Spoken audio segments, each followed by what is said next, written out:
So we're back with another session of the Sisters in Therapy podcast. Today, we're going to extend our conversation about men's mental health because June is Men's Mental Health Awareness Month. Yes. So men still struggle sometimes with the idea that they may need help because they see it as a sign of weakness.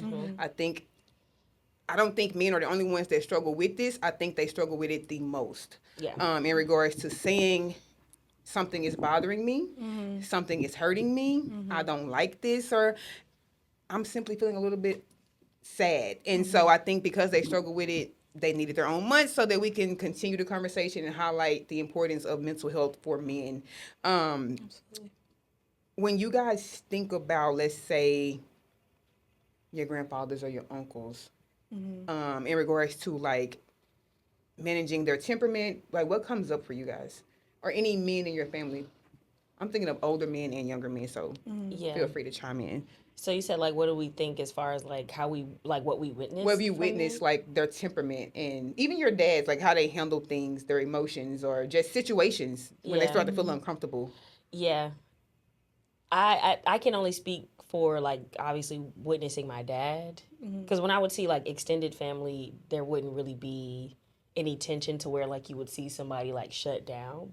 But if there's like extra stress, then there is like a shutdown. Let me get a moment to figure it out. Let me problem solve, right? Like that's usually the immediate emotional response to things. I think there's often been a struggle to name I am stressed or I need help. Yes. Yes. But there's a satisfaction to getting something done From on their behalf. on their behalf, Yes. right? So They there's like to get things done. correct. It checks something off the list. It fuels the ego in whatever way it deems necessary for them, from what I've seen or witnessed. And so that's been my observation. Now, as far as like temperament, like when it's all of us together, there's like this protective factor. Like if we all go out to eat, the men take care of the bill, the women don't have to do anything. Okay. It's a protective thing, but that's about as most as I've seen, I could say. Okay. I like how you said that they don't have the words, or somehow they like maybe couldn't find the words to say I'm sad or I'm stressed, because I think that that's a really big part of it. And also Yes. something that I've witnessed personally, professionally growing up, is that like, are we teaching men these words, or are we Right. even giving them permission to utilize these words in reference to themselves and how they feel? Because I feel like when I grew up, like you said, they're either one shutting down completely and not sharing anything, which is oftentimes acceptable. Yeah. People don't mind when young boys or men go off to problem solve, Okay. is what I notice. And so it's either that or then it's anger. Yeah, that's one. So one end of the spectrum or the other. Yep, Yeah. absolutely. Two very extremes. And I will also say, if I could take it a step further, is like, because me and my cousins talk about it all the time, the men are often the ones that are distant when things are not right. They don't come around as much. Yes, they isolate. Yeah, 100%. they very much isolate, and then when they do come around, there's this camaraderie. Hey, like a parade, they're here. Yes. But when they're absent, they're absent. 100%. And sometimes they can be physically present and just mentally absent. Yes. But you said, are we teaching men these things? And I will come back to like patriarchy. Men are usually the Yes. teachers. Yeah. Yes. So they are the Yes. ones that really are leading the way in how most things go in this world, in this Absolutely. society. Yeah. That I don't know where to go with that conversation, but that Not just Go ahead. that. You're right. Patriarchy is a key component, and yes, men do lead the conversation on that. Also, a lot of women do child rearing, and a lot of women have internalized patriarchy, Yes. and they teach them those exact same things. That is Yes. true. That is because true. there's what toughen up, or boys don't cry, or boys Okay. don't play with dogs. So it's perpetuated at a very young age. Yes, the gender role thing. Yes, anyway. Correct. Okay. I will never forget. I seen somebody's little boy playing with a doll, and the mom really reprimanded him for playing with the doll, and he was being nice and gentle and caretaking, and he was reprimanded. And I'm like, this is a nurturing Yeah. characteristic that he's Correct. displaying, and he Yep. has been punished for this. You just said something very beautiful here because I am a believer that women are not more nurturing than men. I am a they're believer not. that women are just encouraged to be nurturers and men are Correct. not. Agreed. So Correct. that is the perfect example of how childhood trauma and adverse childhood experiences impact men's mental health. Now, Yes. I'm not gonna say that a male child playing with a baby doll and somebody reprimand them as childhood trauma before y'all come for me, but I see that as a traumatic event because you punishing him for playing with a doll. You take away the immediate joy that they had. In Immediate that joy moment, because right? you're sexualizing the child's play. Exactly. And you're teaching them what manhood and you're trying to teach them what manhood and masculinity is. So whether you call it trauma or not, you are developing a part of his personality that now he is going to go off in the world and be in relationships in this manner. And those are what core beliefs Yeah, about how I should absolutely. show up in this world. Yes. And then we have men who tend to not be as nurturing when they become fathers because Yeah. you don't want them to play with baby dolls because you sexualize the child's play. But then you want a man who's nurturing. Yeah, pick one. I have so when I worked in education and my job there was to encourage freedom of play and expression amongst children, and that was everybody's goal. But you would have, and I'm going to say black teachers, particularly women, who would be watching the male students and making sure they wasn't doing too much in the kitchen in regards to being flamboyant or cooking too much or wearing a certain color apron. I did see that in the preschool when I worked in preschool. And that's why I don't work there anymore. But Period. that alone is like the curriculum is saying what we should be doing, but you are still projecting your own internalized patriarchy on Yeah. the people that you're serving in your profession. Yeah. That is a big problem for me in regards to when we're in the role to encourage people to be expressive. Exactly. We have got to stop sexualizing children's play. Exactly. Like they're literally discovering the world. They're seeing things for the very first time. And when you react in such a dramatic way, Yes. they don't know how to all they know is, oh, that's wrong. Right. And that's the only thing they'll take away from that. And they just won't do it again. And you're teaching them what boxes they belong in, Exactly. as if Yeah. these basic needs are gendered and should not apply to them. Right. Why should they not be able to cook, do dishes, clean, take care of themselves? Activities of Do you daily not want living. them to be independent, autonomous, fully functioning human beings?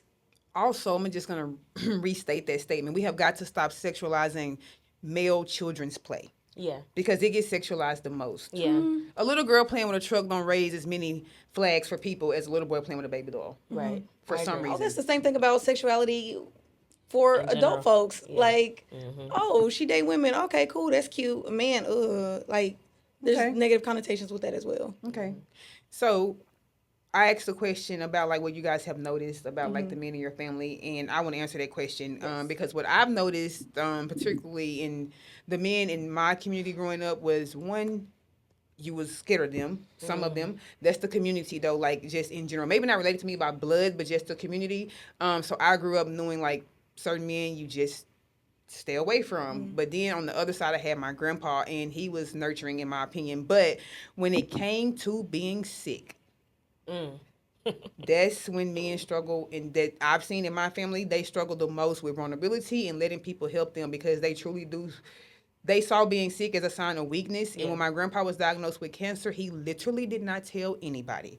And I was so mad at him because I'm like, why wouldn't you let us be here for you? But he would always tell me this ain't got nothing to do with you. Dang. But he was very loving, but not in Yeah. a way that was like, girl, mind your business. Just in a way like, you're going to be sad about it.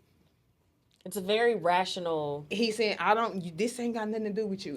But loving in a way that doesn't allow space for him to be loved. Right. Yes. And men deserve that. And Exactly. he deserved that. And I did it as much as I could give that to him. But my grandpa was a giant amongst men. I'll continue to say that. But that's the one time I saw him kind of isolate the most. Because any other time he was really loving. But he just kind of isolated and just gave up. And But also he had just lost his wife. But he did not let us know. It was like literally a secret. Yeah. And I found myself very upset with him about that. And that hurts my heart to hear things like that because like what you were saying before, men might not be able to name the thing, but they're experiencing something. Yes. Right? Yes. And I had a conversation with a friend recently about like, you might not be able to name the thing, but there is something in your spirit, in your energy that just doesn't feel right. And I want you to explore that. And I want you to explore it. called Or at the emotional very Who is telling them, Exactly. or who is telling them though, or modeling to them that they should have the time, the space to explore that or to communicate it with other people? Nobody. nobody. Or if So how do they know? That goes to the radical act of self-care, which we'll get into in another episode. But we had a guest on last week, and what did he say? They got to do the work. What do you say when we figure out how we got safe spaces? How do we learn to care for ourselves? We said, fuck the status quo, and I'm gonna care for myself, and I'm gonna tend to myself because this is my responsibility. Yes. I don't know if men have taken that responsibility. I agree with you. I don't think they have, because I think there is that struggle to not want to take off the mask, right? They've gotten so good at portraying this very strong person, and women have too, but Yes. I think there's everything is tied to masculinity, that saying I can't do is the direct opposite of whatever they believe masculinity means for them. And I think that is obviously a very limiting experience, and I do want more for men in that way, because I think Absolutely. your relationships with the people around you, especially in dating, ends up being a more authentic, freeing experience. The relationship with yourself Absolutely. will end up being a more freeing experience. Yes. You won't walk around so tense. Correct. You have to define for yourself and find yourself in spaces with people who have a more diverse and broadened idea of what masculinity means, I Yeah. think. Yeah, that's a good point. Because we were able to find and create our own safe spaces because we challenged what femininity means, what it Agreed. means to be a woman. And I decided for myself that nobody gets to tell me Right. what my femininity is or what being a woman is. And I surround myself with women who do the same. And so the people around me aren't going to put me in a box. And so I can be free here, I can be safe here, I can explore here. Yeah. Agreed. Men have to be able to challenge that for themselves and then also find themselves around groups who do the same. Absolutely. I can honestly say, as a therapist who works with men daily, I have heard men say that is a challenge for them in friendship. How, And they have for stayed- them or for the friends, like For what them, happens? because they're saying my friends are stuck with this ideology that don't fit who we should be, and it's really hard to be their friends, but these are the only friends that I got. So Yeah. kind of like finding your tribe situation, men also struggle with finding authentic spaces where they can take the armor off. Right. Because the masculinity is placed in a box. Yeah. And so I have men who come to therapy and talk about that. Yeah, same. I actually saw this TikTok video the other day where this man was saying, he was explaining to men, like, it's very important to really be supportive to your wife or your partner who just had a baby. Like, the postpartum period is a very delicate space for a woman to be in. And so he said, like, he witnessed his homeboy, like, being pretty rude and not very supportive to his wife, and called him out on it privately. And he was like, we're not friends anymore, because he just he was not open to the feedback. And I think that happens a lot too, where It like, does, which is why they don't say anything. exactly, it's like we could just kick it. We could play 2K. We could watch the game. We could do whatever. But as far as for some having deep conversations, it will only go so far. I've had men say the same thing, and kind of like, I mean, Jane Fonda had this interview, and she was talking, and she basically said, when women get together with their friends, we face each other. And we sit across from each other, and we look in each other's eyes and say, no, like, really, how you doing? Like, what's wrong with you? And she was telling the interviewer that you guys sit across from each other. You're watching a basketball game. You're you playing a video game. You're talking about, like, you're getting your hair cut. You're not facing each other. You're not having an open conversation. It's mostly just shooting the shit. No, how are you doing? Right. Now, there are some men who are actually being intentional with this conversation about how to check in with other men, especially with these high-profile suicides of black men recently in the past 3 to 5 years. Yeah. So I do see some of them doing the work, but there's so much further that we have to go. Yeah. And speaking, I want to talk a little bit about the suicide rate amongst men. It's 4 times higher than women, according to the National Institute of Mental Health in 2021. The biggest killer of men under 50 is suicide. The number one ethnicity group that commits suicide in America, American Indian and Alaskan Natives. Wyoming is leading the states in suicide deaths. And I can see how that can be taboo for that ethnicity group.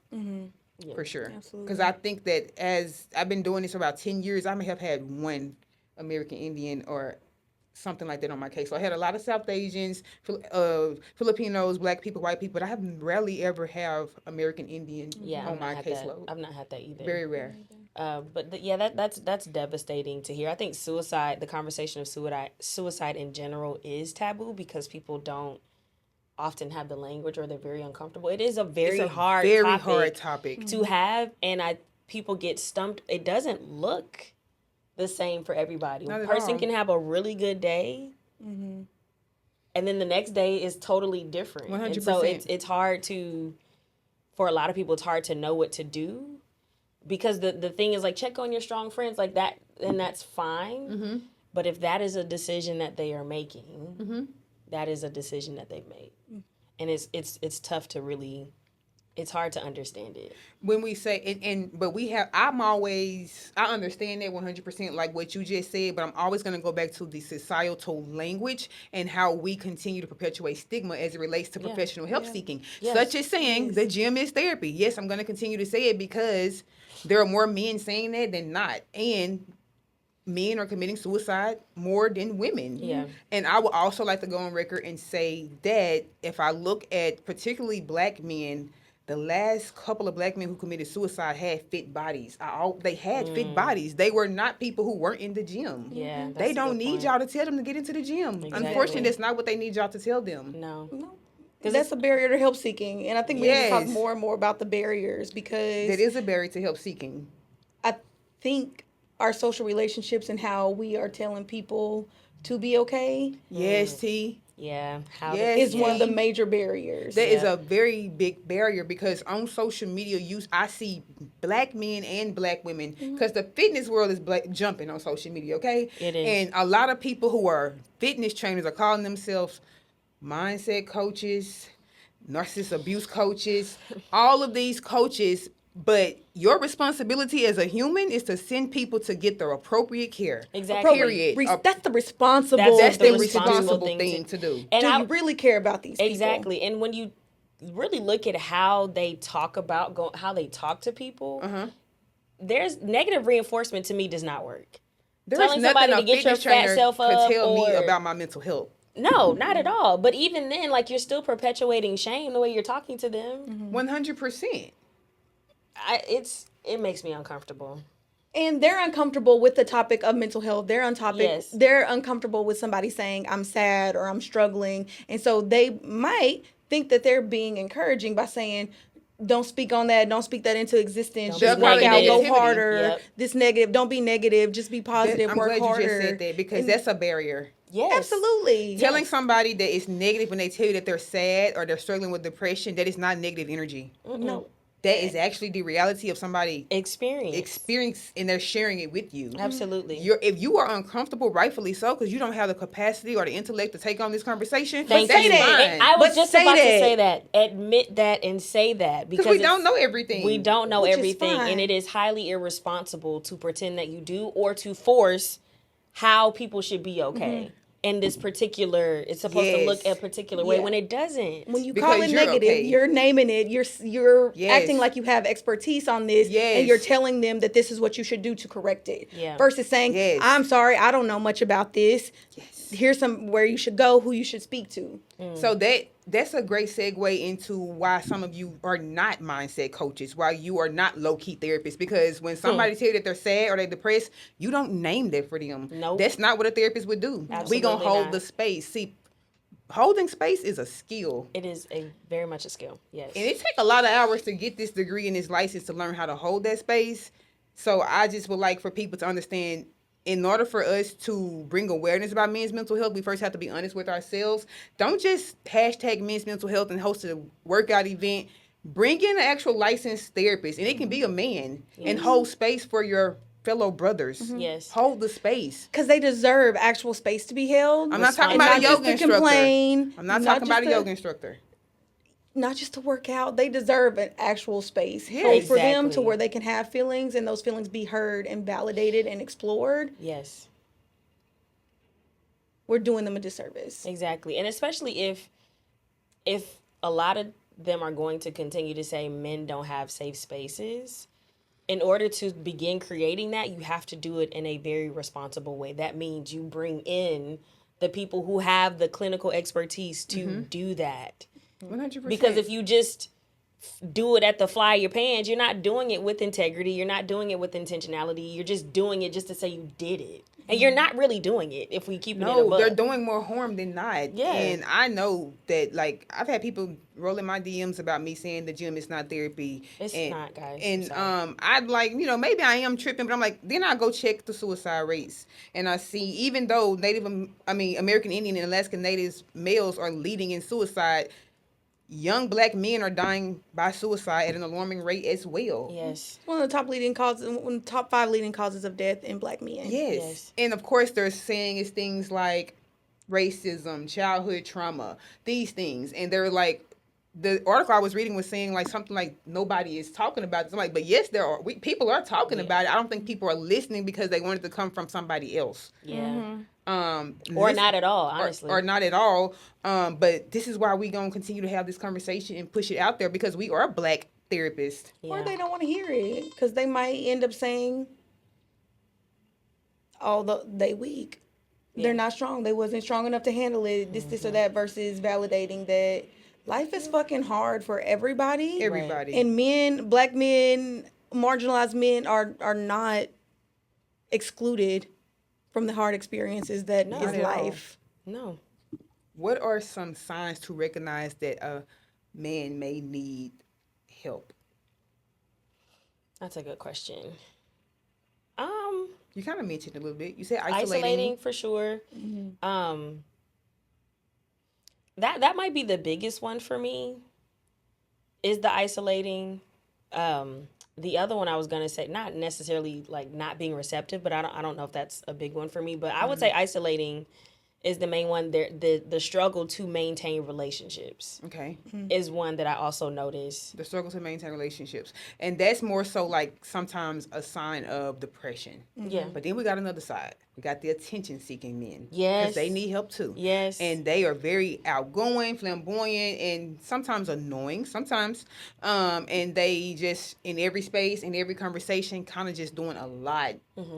Centering themselves. You can tell that they need somebody to hug them or something. Yeah. Then get the attention they need as a child. Like when I see somebody like that, I'm like, okay, you need to go talk to somebody. Yeah. To hold that space for while you keep just Yeah. jumping in everywhere. That's Yeah. one thing that I see. But also the overly excited and happy.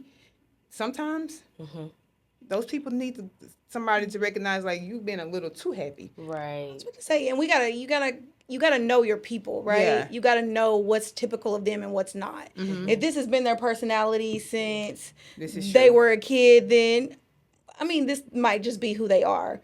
And maybe you do have deep conversations with them so that you know that this is not anything out of the norm. That is true. Now, if you notice something different, like, oh, maybe he used to work out all the time and now he's not working out at all, or oh, he used to, Yes, a loss eat of regularly, interest. now he's not really eating as much anymore, or maybe he used to laugh a lot and now he's just like, nah, I'm cool, I'm chilling. It's not really as animated maybe as he used to be. So I think just anything outside of what is typical. Right. Okay. So know your people. Know your people. Yeah. I want to maybe talk a little bit we'll talk about women and kind of the role we play in perpetuating this negative connotation that men can't have feelings or emotions. Yeah. And because there's a such thing as internalized patriarchy. Yeah. And this is when women also don't want their male partners or male friends to kind of be vulnerable and have that space to say, hey, that hurt my feelings, or that made me sad, or even crying. Because wasn't it K. Michelle that said something weird about About her man crying? Yeah, about her man crying? And she felt uncomfortable, and then she felt like, oh, now I have to be the man. That is stupid, And who's K. gonna Michelle. protect me? Stupid. That is so Oh, stupid. God. First off, what you need protection from in this moment? Okay. Not a thing. That is problematic. As women, when you are dating, when you are raising boys, You do not have the right to tell them that crying is for sissies, or that men don't cry, or boys don't cry. You don't have the right to do that. That is the most dehumanizing thing 100%. that you can do to a man. 100%. You are telling him that he is not allowed this most human, basic characteristic of living Of living. Crying is a behavioral response to an emotion. that all humans All humans have. have a right to access. I'm like, And so we have the baffled. responsibility to honor their right to have those emotions. 100%. It's oh my god, it's so frustrating even hearing stuff like that, because like I think people forget, like, when you're raising a child, you're raising them to be a human being. To They're say already stuff, human beings. right? But I'm saying, like, to be an independent human being in the world, right? So Yes. like, when you don't foster or nurture them, the person, you're leaving them defenseless, with no 100%. skill, with no ability to see themselves, no ability to foster relationships. You are leaving them defenseless. That is true, And that is why there is this competition. Because even in competition, at least there's some sense of community. You know what I'm saying? Like, at least there's somebody that thinks like me. They don't know, they have no sense of direction. Competition between who? Men and women. Men and women. Okay. Yeah. But also that Right. you're right. You're right, because Yes. in the comment section on social media, men are always saying women always get they're always comparing themselves Yes. to a woman. It's very Because that's a they very got good shut point. down very early. So it's This 1 or plus that. 1 is 2, right? So like, if I'm being told I can't cry, then, and I see that my dad Sister. is like, come on baby, it's okay, To to the the sister? sister, I'm gonna start believing it's a competition. That is facts. What's allowed to her, not allowed to me. Oh, absolutely. Absolutely. And I hate everybody, because nobody is letting me be who I want to be. I don't that's what feel happens. understood. I don't feel seen. I don't feel heard. All right, so it's fuck everybody, and I'm gonna just do what I want to do. Because we gender every damn thing. Everything. How you raise kids, what toys they play with, what they dress Yes. like, what they're allowed to do and feel. So What color we're they wear. constantly like, I'm raising a little girl or I'm raising a young man. How about let's think about raising like decent, fully functioning Exactly. human Humans. beings. Y'all know that show. Because they Couples- shouldn't be that different. No, y'all know that It's show. the other sex anyway. As we learned in graduate school in family sexuality class, it's not really the opposite sex. It's just the other sex. It's just the other sex. There's this show, Couples Therapy. I'm sure y'all have seen it before. I don't watch it. I don't watch it either, because once I'm done working, I don't want to watch no show. on Somebody therapy. told me to watch it, but I'm not. But watching it. there was this. I saw the clip where this black man was saying that the mom is there to nurture. He'll begin parenting when the son is in like middle school, because that's when he'll need guidance. That's the most ridiculous thing I ever heard, because if you know anything about child development and brain development, 0 to 3 years of age are the most crucial years of their life anyway. I'm just saying. What are you talking about? What are you talking about? Confusion. And the wife, her face was like, See, she should have had that conversation with him before she Thank even had a you. child. Baby, Thank you. baby. Proactive, Because preventative. You got to have these conversations. why are you as the father choosing to be so limited with this little person that you helped bring into the world? But we know why. We just kind of had a whole. I know, but it just conversation like about breaks it. my heart, because we say that fathers are important, but to what extent do you really mean that? But that also lets me know that you're not allowing yourself to Thank feel the you. hurt that you felt from your father and how he parented you. Because a lot of times in the therapy room that comes up and I say, but you do this, you're perpetuating this, but how did it feel when it was happening to you? Yep. Oh, I didn't love it, but I dealt with it. But how did it feel? Yep. The access to one's own feelings is very uncomfortable. Yep. Because they don't want to be mad at nobody. They don't want to be a victim, but you need to acknowledge it. Acknowledge your hurt Yes. so But that you can also do something different. acknowledge your hurt. Also say, like, I don't know what I'm doing, but I'm willing to try because I love this person that I helped bring into the world. Why do you not see this innocent face and not say, dang, I really want to love you to the best of my ability? But it starts with self. Because It starts with that inner child work. But they've been told what loving that child is too, and that's very limited. Because Wow. that's a whole nother topic. Right. We could go there because I already know where you have to go with that one. Now, that's a whole other topic. Yeah. I guess I'm gonna talk a little bit more about women and things that Yes, we do yes, yes, to let's get back. perpetuate this negative cycle of men not being able to feel their feelings. There are women who have a skewed version of what masculinity is, and they absolutely. believe that masculinity is a man roughing them up, and a man just talking to them any kind of way, and they believe that a man that speaks soft and warm to them and tender and caring, they think that that is feminine. John Legend, 50 I Cent. was just about to I say. knew he was about to talk about John John Legend. Dwayne Legend, Wade. 50 Cent, because I've had co-workers tell me that John Legend is feminine. I'm like, John Legend is the most masculine man. Y'all don't know.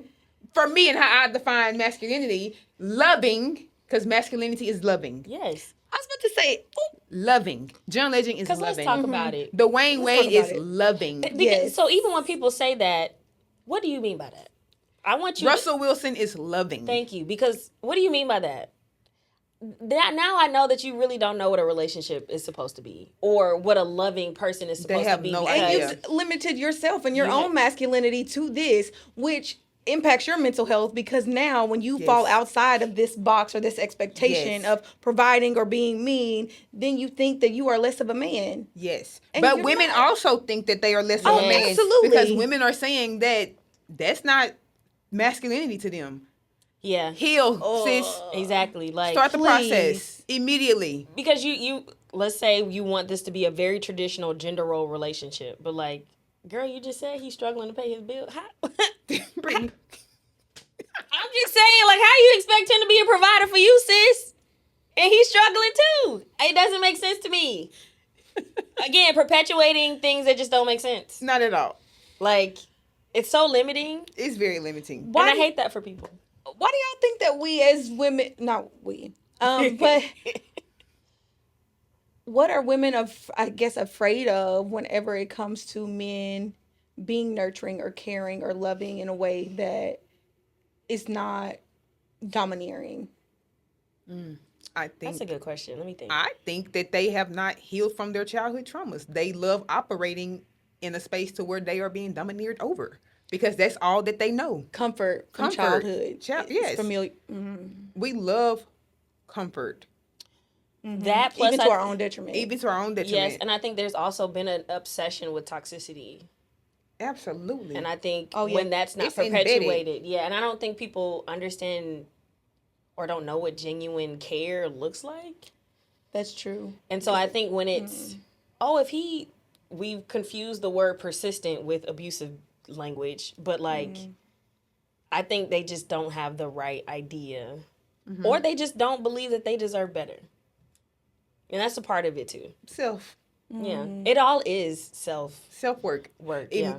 It's all self work, and I think that as we have this conversation about basically men's mental health and like some of the barriers that we've kind of professionally seen, personally seen that impacts a man's mental health, I think that women and men both play a role in Yeah. perpetuating stigma about men actually accessing their emotions and accessing therapy and saying they need help. We all have to do better. Absolutely. I agree. We just all have to do better. What do you think that would look like if men were to do better? What would that look like for them? What are a couple of things that they could do? And then if we as women were doing better, what might that look like? I think you may have said it. I think we have to stop dividing it into like men's issues, women issues. Like that's a woman thing, that's a man thing. Like we're all human and we're all trying to navigate emotions. And I think if we stop trying to categorize it, Stop because we've gendering not gotten everything. good enough. Well, we've not done well enough with handling it anyway. So if you try to categorize it too much, then it gets confusing because you've not really tried. So I think if we stop categorizing it, I think we would all see each other as people.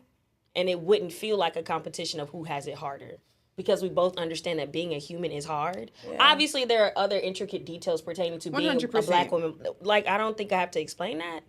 No. But I think we do have to really step away from having to choose which is harder or like that's a woman thing. That's why y'all talk more because women like to gossip, shit Yes. like that. So like the myths the myths about like how we're Yes. supposed to operate in according our to gender. exactly. And I think that we got to let that go.